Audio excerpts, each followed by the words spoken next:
Singapore will be acquiring 2 plots of Malaysia-owned land as part of the Republic's efforts. The Singapore government and the region of Johor have agreed to swap land parcels at Holland Road. We've decided the best way to solve this is to refer to arbitration and have an impartial settlement which both sides can accept.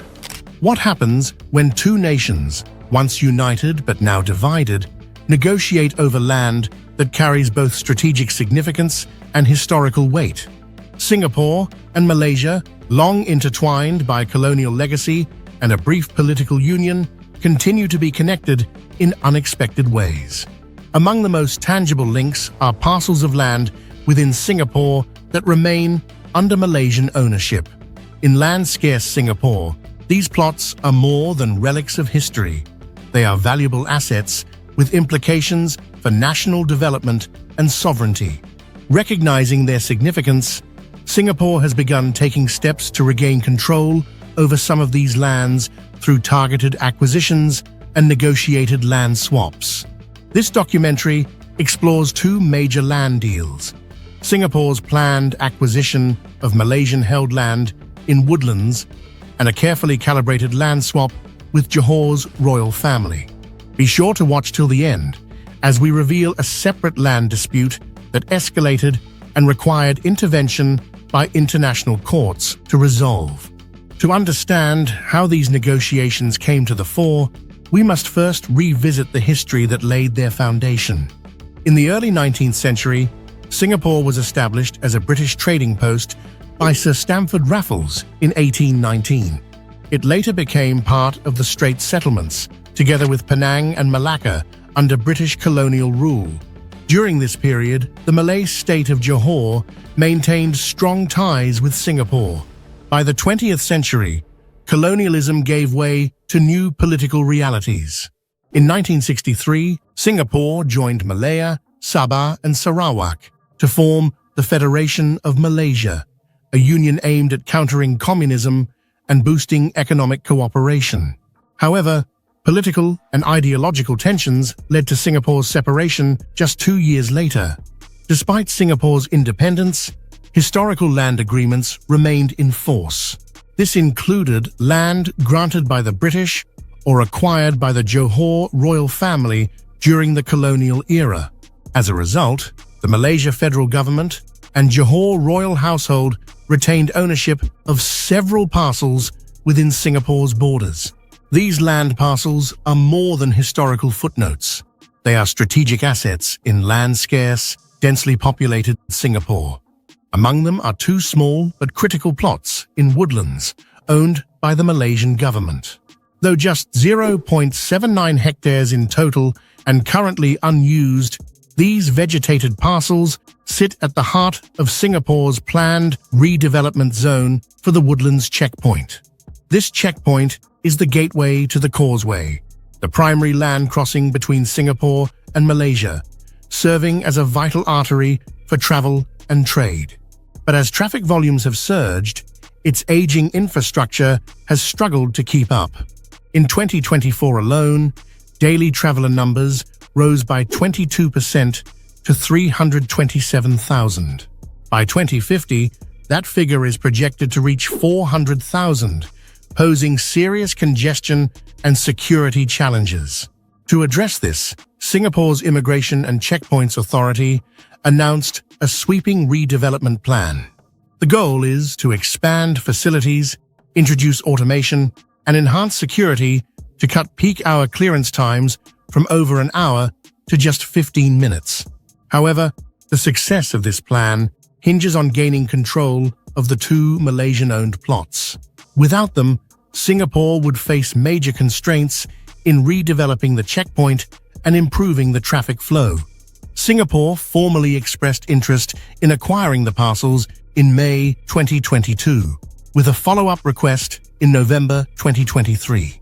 The matter was raised at key diplomatic platforms, including the Joint Ministerial Committee for Iskandar Malaysia and the Singapore-Malaysia Leaders Retreat, where both countries reaffirmed their shared goal of reducing causeway congestion. On June 4, 2025, Singapore's Land Authority announced plans to acquire the parcels, citing their significance in easing border traffic and enhancing regional trade and security. But Malaysia's response has been measured. The Malaysian cabinet has discussed the issue and assigned Second Finance Minister Amir Hamzah Azizan to oversee further deliberations. While no final agreement has been reached, ongoing discussions reflect the complex nature of cross-border land negotiations, where national development priorities must be balanced against long-standing bilateral sensitivities. Alongside Singapore's efforts to redevelop the Woodlands checkpoint, another high-profile land deal quietly unfolded, this time at Holland Road, involving the Johor royal family and the Singapore government. At the center of the deal is Tunku Ismail, the regent of Johor, who owns 21.1 hectares of freehold land just a stone's throw from the Singapore Botanic Gardens, a UNESCO World Heritage Site since 2015. The land, passed down through generations of the Johor royal family, includes the historic Istana Woodnook and is currently zoned for special use or open space.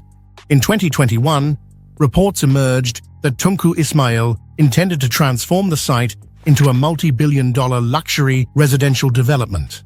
However, due to the land's close proximity to the protected botanic gardens, Singaporean authorities approached the matter with caution, as any large-scale development could risk disrupting the heritage site's carefully preserved environment. This prompted a land swap agreement, officially announced on June 10, 2025, by Singapore authorities. Under this mutually agreed arrangement, Tunku Ismail will exchange 13 hectares of his land that are closer to the UNESCO site for 8.5 hectares of state-owned land farther away. Although the state plot is smaller, both parcels are considered equal in value due to their respective development potential. The state land being transferred to Tunku Ismail is zoned with a plot ratio of 1.4, allowing for higher density residential development. This makes it suitable for premium projects such as luxury apartments or good-class bungalows, enhancing its appeal. In contrast, the 13-hectare parcel he is giving up is limited to low-rise, low-density residential use, making it less desirable from a development perspective. Singapore has indicated that the newly acquired land will remain undeveloped, serving as a protective buffer to preserve the tranquility surrounding the Botanic Gardens. After the swap, Tunku Ismail will still retain 8.1 hectares of land near the original estate, bringing his total land ownership in the area to 16.6 hectares. Industry analysts estimated the land transferred to Tunku Ismail to be valued at approximately 1.9 billion Singapore dollars. Any development by the Johor Regent will be subject to strict environmental impact assessments and height restrictions capped at 4 stories to respect the surrounding heritage and landscape. Ultimately, the Holland Road swap is a strategic balancing act, one that allows for upscale development while safeguarding a national treasure. It demonstrates Singapore's ability to work diplomatically, even across royal lines, to preserve what matters most while planning for the future. Yet, these transactions are not isolated events, but part of a history of land deals between Singapore and Malaysia. In 1990, Singapore acquired Johor-owned land near the Botanic Gardens for $25 million, with another purchase in 2009 that expanded the gardens to around 74 hectares. Another significant milestone was achieved in 2010 when Singapore and Malaysia reached a landmark agreement that resolved a 20-year dispute stemming from the points of agreement signed in 1990.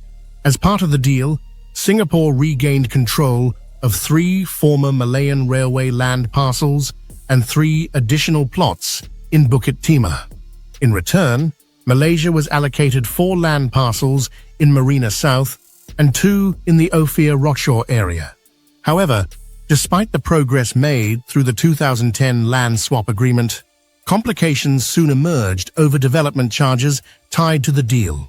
The disagreement centered on whether such charges should be imposed on 3 of the land parcels returned to Singapore: Tanjong Pagar, Kranji, and Woodlands, that were covered under the 1990 points of agreement. Malaysia argued that the agreement exempted these parcels from development charges, although it accepted the charges for the Bukit Timah plots, which were not included under the agreement. Singapore, on the other hand, contended that the development charges were still applicable and necessary to ensure a fair and balanced exchange of land value. To settle the impasse, both governments agreed to bring the matter before the Permanent Court of Arbitration and pledged to accept its ruling as final and binding. In October 2014, the court ruled in Malaysia's favor, stating that development charges did not apply to the 3 parcels in question. This ruling marked an important step in resolving bilateral disputes through legal and diplomatic means.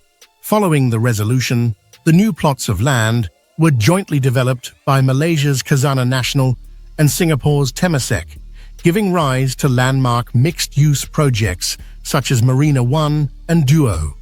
As Singapore and Malaysia move forward, similar negotiations may continue to surface, each demanding careful diplomacy and mutual trust.